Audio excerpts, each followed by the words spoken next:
Odisha public examination prevention of unfair means act एठा केंद्र सरकार रे भी यही प्रकार एक्ट आईन लागू करा जाइछि। एठा जदि के व्यक्ति एमती अनफेयर मीन्स रे प्रयोग करिवो ताले तांका 5 वर्ष पर्यंत तांका जेल ही पारिबो एवं 10 लाख पर्यंत जुर्माना ही पारिबो। और ये जो ऑफेंस अछि एटा कॉग्निजेबल नॉन बेलेबल एवं नॉन कंपाउंडेबल कराइछि। यही प्रकार रे जो सर्विस प्रोवाइडर जो परीक्षा रे सर्विस प्रोवाइड करथिबे सेवा प्रदान करथिबे यदि यही प्रकार से किछि करिवे अनफेयर मीन्स रे व्यवहार करिवे ताले कोटी टंका रा तांका फाइन होबो एवं भविष्य रे कौन से दायित्व तांको एग्जाम संपर्कित दायित्व तांको दिया होबो और एटा लागू होबो जो जहाँ जे कौन सी परीक्षा ओपीएससी हला OSSC Odisha subordinate state service commission Odisha JE जे कौन सी रिक्रूटमेंट एग्जाम हमारे राज्य रे होबो सेठी लागू होबो। आशा करा जाउची कि जो हा अभियोग एमती आसी और जो लोक ए संगे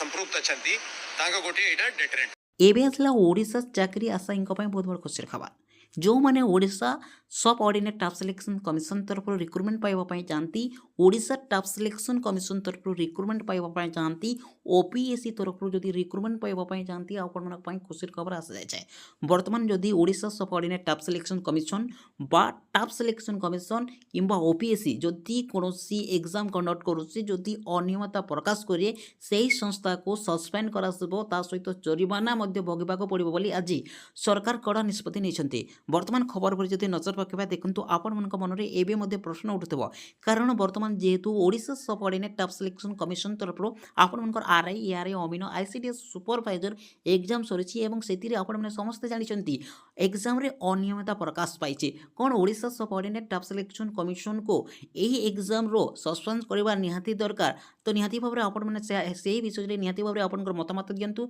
निहाती भाबरे ताहार उपरे आपण माने कमेंट करंतु। एबे ओडिशा सब ऑर्डिनेट स्टाफ सिलेक्शन हेउ किंबा ओडिशा स्टाफ सिलेक्शन कमिशन हेउ किंबा ओपीएससी जेकोसी एग्जाम कराओ तो जदि एग्जाम रे कोनोसी अनियमितता प्रकाश करे एबे आसिला ओडिशा पिलांक ପାଇଁ बहुत बड़ खुशीर खबर देखंतु जो माने ओडिशा रे चाकरी आशायी अछंती आपण मानक ପାଇଁ खुशीर खबर आसे वर्तमान खबर पर जदि नजर पकेबा देखंतु वर्तमान नियुक्ति रो नुआ आईन सृष्टि करा जाय छै। वर्तमान खबर पर जदि नजर पकेबा सरकारी चाकरी चयन परीक्षा रे स्वच्छता आसेबा ପାଇଁ नुआ आईन जारी हला जालियाती कले 5 वर्ष जेल। वर्तमान खबर पर जदि नजर पकेबा देखंतु एबे ओडिशा सरकार बड़ घोषणा देखंतु वर्तमान जो घोषणा करा जायचे सरकारी चाकरी ପାଇଁ हेउतबा विभिन्न चयन परीक्षा रे अनियमितता नै बारंबार अभियोग आछे। या द्वारा मेधावी छात्र छात्री मानक भविष्यत आशंका भितर ठेली हो जाउछे। या रोकबा ପାଇଁ राज्य सरकार कठोर आभिमुख्य ग्रहण करछन्ते। परीक्षा रे अनियमितता और दुर्नीति को बंद करबा ପାଇଁ ओडिशा सार्वजनीन परीक्षा आईन 2024 प्रणयन करबाको जाउछे। एथिरे आज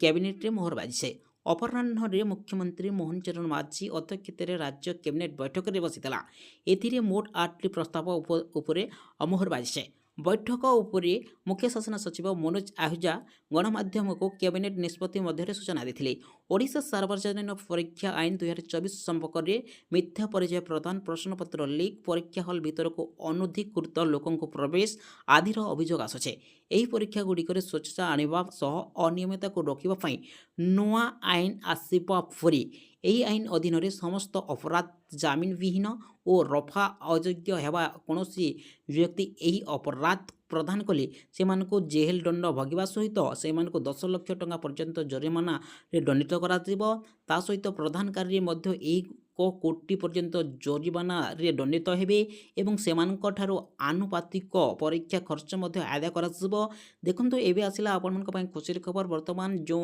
परीक्षा रे अनियमितता प्रकाश करा जाउची तार एक न्यू आईन ग्रहण करा जायछि। वर्तमान जदि देखिबा ओडिशा सार्वजनीन परीक्षा आईन 2024 प्रणयन करा जायछि। एथिरे जदि कोनोसी संस्था देखंतु ओडिशा सब ऑर्डिनेट स्टाफ सिलेक्शन हेउ किंबा ओडिशा स्टाफ सिलेक्शन कमिशन हेउ किंबा ओपीएससी हेउ जदि परीक्षा रे कोनोसी अनियमितता प्रकाश करे तो ताहेले से जरिमाना देवा सहित सेही परीक्षा एजेंसी रु बाद दिया जिवो। एबे ओडिशा पिलांक पई आसला खुशी खबर बर्तमान आपण मनरे निहाती भाव प्रश्न उठुव जेहेतु ओडिशा सब ऑर्डिनेट स्टाफ सिलेक्शन कमिशन तरफ आपणकर आरआई एआरआई अमीन आईसीडीएस सुपरभाइजर एग्जाम रे परीक्षा रे अनियमितता प्रकाश पाई ताहेले एई ओडिशा सब ऑर्डिनेट स्टाफ सिलेक्शन कमिशन को एग्जाम रो कोन कैंसिल करा जिवो एग्जाम पुनर्बार हेबो ना देखंतु कोन रहिछि तार डिटेल्स ऑल इनफॉरमेशन ए वीडियो माध्यम रे स्टेप बाय स्टेप जानिबा बर्तमान खबर पर यदि नजर पकेबा देखो ओडिशा सब ऑर्डिनेट स्टाफ सिलेक्शन कमिशन तरफ आपण मन जो आरआई एआरआई अमीनो आईसीडीएस सुपरभाइजर एग्जाम होता से एग्जाम कैंसिल को नहीं आपण मन में बहुत सारा प्रश्न उठुचे देखो तो ये एग्जाम कैंसिल हेब ना चलो ऑल इनफॉरमेशन ये वीडियो माध्यम स्टेप बाय स्टेप जानिबा सर्वप्रथम पॉइंट रोचे देखो बर्तमान आपण मन एक वीक न्यूज आसी जाइए बर्तमान देखो ओडिशा सब ऑर्डिनेट स्टाफ सिलेक्शन हो कि ओपीएससी हो कि स्टाफ सिलेक्शन कमिशन हो एग्जाम करिबारे जदि अनियमितता प्रकाश पाए जदि कौन प्रूफ हुए से ही संस्था को एजेन्सी रू बाद दिज्व एवं ताहाको मध्य जरिमाना देवाक पड़ो ताहारी विषय एक नुआ नियम जारी होइछे वर्तमान से नियम अनुसार जदि देखा बर्तमान आपण मन सुवर्ण सुजोग आसी जाइए ओडिशा सब ऑर्डिनेट स्टाफ सिलेक्शन कमिशन तरफ जो रिक्रुटमेंट करा जायतिला देखंतु जो अनियमितता प्रकाश करा तार वर्तमान आवेदन लिंक जारी होची।